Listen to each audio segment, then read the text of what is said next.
Hey guys, my last video went out prematurely, and if you're seeing, you may see this video first actually, because the first one is about 30 minutes and it's going to take longer to upload. But I was not finished, and I have three more things to add as far as cures, treatments to depression. Okay, uh, so number one, which is supposed to be number 11 of the last one, is to create. Now, it's one of our greatest purposes in this life. But for the lot of us, all we seem to do is create madness for us, terrible situations in which to dwell and feel sorry for ourselves and to just mope and sulk and waste time. But we were sent here to be creators. It's one of our purposes. We are gods, okay? It's very fitting because a year ago today, my daughter was born. And in the hospital, I was very joyful. I was overcome with emotion.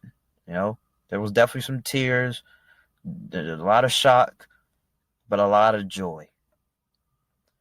And we have this opportunity to bring about as much joy as we want. It won't quite feel the same as bringing a child into this world, because there was so much mystery about how this baby would look, who she would become, would she be safe, would she have 10 fingers and toes, all those things.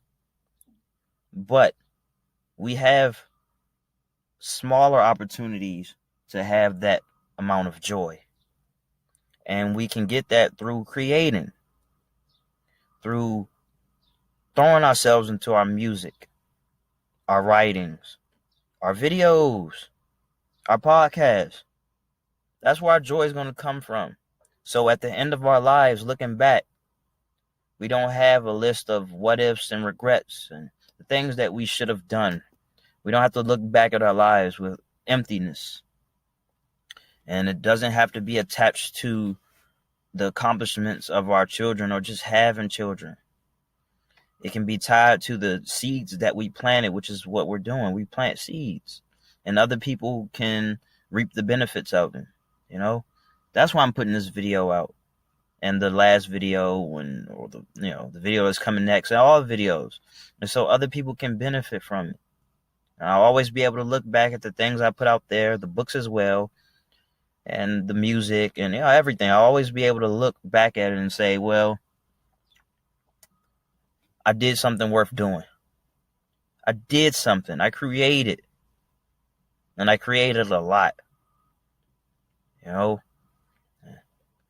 Future generations, people who I won't have the pleasure of meeting, will be able to take away from things like this. And that's just beautiful. That's the beautiful aspect of it. But if you never try, as they say, you never know. Stop looking to get those big home runs on your first swing, and just keep throwing things out there. Just keep putting it out there religiously, because you love to do it. You love to help people. You love to see your ideas manifested. Start where you are, my friends. You don't need a big fancy camera, let's say, to make YouTube videos. I record on my phone. I'm recording on my laptop right now because I'm waiting for this one on my phone to upload. I don't have enough space on there. And I could go out and get the fancy camera and all that. I don't really want to. Right now. Maybe someday in the future I'll do it, but I don't really care. I don't really care about, obviously I do want you to subscribe because I have good things to offer you, but it wouldn't matter to me. I just want people to get the message. I just want people to enjoy what I put out there for them. That's my sense of validation, knowing that I help people. So create and connect to people. Connect to people who could appreciate your art. Connect to people who are like-minded, who also appreciate your art. But we do our creations to connect with other people, to bring about new life, new joy. That's what it's all about, man. New opportunities, new pages, new everything, new smell. Okay? But we find ourselves in this mundane, monotonous life, and we just recycle it. And in my other video, I spoke of giving yourself something to look forward to. Creation is one of the greatest things you can give yourself to look forward to. Now, we spent 9 months, or my child was born prematurely, so we spent 7 months in anticipation for something new.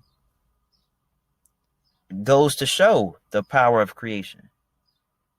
Now, when it comes to creating a piece of art, you don't have to wait as long. How wonderful is that? A lot less room for error. A lot less room for miscarriage. You know?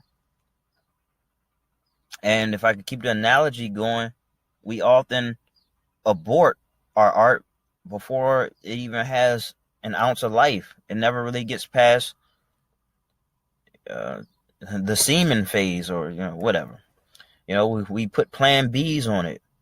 We don't allow it to grow. We don't allow it to become human. We don't allow it to become tangible. And that's why a lot of us don't have the joy that we seek. You'd be a lot more happier if your intention was to just create. Okay? If for no other reason, so you can have something that you can enjoy. Create something that you can enjoy, that you get a kick out of. And if you can get a kick out of something and you really worked at it, other people will enjoy it too. So I hope that takes some pressure off of you.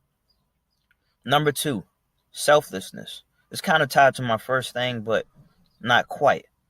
But to be appreciated by others for the contributions that you put into this world is a great feeling. It forces you to separate from yourself, in a sense, zoom out, and understand how small you are in comparison to the world and its problems. There are people around you who have far greater problems. And even the people who don't have problems as bad as yours, they can all stand to benefit from someone being selfless. And I feel like if you choose a life of selflessness, you may not necessarily die alone. You'll always have a list of people who appreciate you. Now, obviously, your intention is everything. So if you're looking to, do selfless things so other people can kiss your ass everywhere you go and give you free food and money and all that, you might not have a good life. You may be getting in the way of your blessings.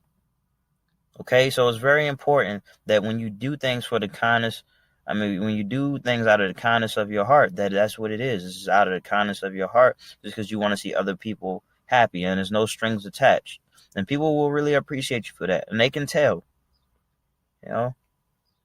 That's something that you can really rest your head on. It's really something that can help you sleep well at night, knowing that you made a difference in somebody's life. And you best believe it's going to come back tenfold. For real. It may not always seem like that when you're in the thick of it, but it makes all the difference. And the third one, self-compassion. It's quite interesting because if you want to be a writer, director, things along that line, an actor, I encourage you to check out Writer's Courage on YouTube. And I got some helpful piece of advice today, which I thought was very interesting. And the video was something that all actors have in common, or most artists have in common, something like that. And the guy that was being interviewed, I don't remember his name, he was talking and he said something that a lot of successful actors and artists have in common is self-compassion. Because look, we beat ourselves up, the world beats us up, and we beat ourselves up again. And we've grown to admire the damaged artist, oh, he was an alcoholic, he was so brilliant. He was on heroin and he was so brilliant. And they formed their identities around that, and so have we. And what's not as sexy but more helpful is to be the one to pick yourself up when you're down, to tell yourself, look, man, it's okay. You can breathe. You are a human. It's okay for you to go through these things. But we beat ourselves up and we just make matters worse. As I explain it this way, it sounds asinine. You would question why someone would do that, but it's quite the norm. We beat ourselves up so hard, so no matter what anybody else does to us, it won't be as bad. And although I understand that method, it doesn't have to be that way. Okay? Yeah, people are going to beat us up. And we may not find anyone around who will build us up. So we need to be the ones to do it, regardless if there are people around to build us up or not. And if you have it in you to be empathetic with everyone else, you can sympathize and you can be there for them and you can be encouraging for them, then you should be able to do that for yourself. Okay? Plain and simple. So always, especially when times are the hardest, monitor your self-talk. Treat your this is another way you just separate from yourself and become your guardian, become your mentor. Be responsible for yourself. So I don't know what type of weird mind trick you got to do, but if you can look at yourself from third person and say, hey, look, it's all right, bro. Just like you would tell anybody else. It's okay. You can work through this. We can come up with a plan. This ain't going to happen again. We can monitor how you treat this person next time. Just things like that. You go down the list. But don't forget to be compassionate with yourself. You don't have the luxury of just leaving yourself behind and let you deal with it. You have to deal with it, yeah, but you can't leave yourself behind for it to just happen. Like you can leave somebody else behind with whatever helpful words you give them. So you have to understand, like, you spend all this time with yourself. There's no stoppage of that. You'll always be with yourself. You have to go to bed with yourself. You have to wake up with yourself. And you're the meanest to yourself. If you can reverse that process, a lot of what has brought about your depression, a lot of what keeps your depression robust and fresh will be eradicated. It will cease to exist. So this, along with my other video, I think, should be powerful enough to help you with your depression, anxiety, PTSD, your loneliness, sadness. But you got to do the work. I wish I could tell you could just sit there and things would get better. No. And nor do I wish that for you. I wish adventure. I wish that you could face your pain and take it on. Because you have it in you to take it on. Like, you made it this far. You may even say by default. You may say that people protected you. But you made it this far. Imagine how far you'll make it if you actually put in some effort. You actually put in more effort. See what you're made of. Take yourself to the edge. Find your insanity. Yeah, be insane. Be crazy. Yeah. Don't bury that. Embrace it all. Yep, definitely. Summing up what I said in the other video. Embrace it. Take it all on. But always find that compassion for yourself. It's your life. Make the best out of it. Add to it. Feed the good fire, put out the bad. Best wishes. I know that you can do it. And I hope this helps.